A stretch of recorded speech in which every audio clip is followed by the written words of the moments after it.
पूजा, हे पूजा, काय किती वेळ झाला तुला माहिती आहे ना रोज पाणी लागतं. तुम्ही काय बारक बाळ आहे का कडेवर घ्यायला? आजकाल लयच बोलायला लागली तू. डॅडी काय झालं डॅडी?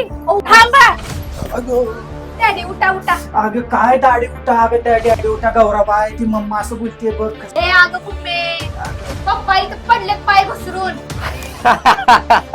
काय लागा काय डायलॉग मारते मामा. झेंडू मामा. हा 1 2 3 तुला पण ना बघून चालतेच नाही ना मामाला. अगं मामा पाय बघून पडला. ए तू कुठं आला इथं? मनी कुठे गेली माझी? मंदिर तू का मार खातो? उठ ना, अरे मामा पडलाय घरी. काय म्हणते मामा पडलाय, आम्ही चाललोय. ए तुझं त्या बोहल्याकडे काय तर काम आहे बघ. होय रे भावा. ए मावशे बोहल्या का घराच्या बाहेर निघे नाही.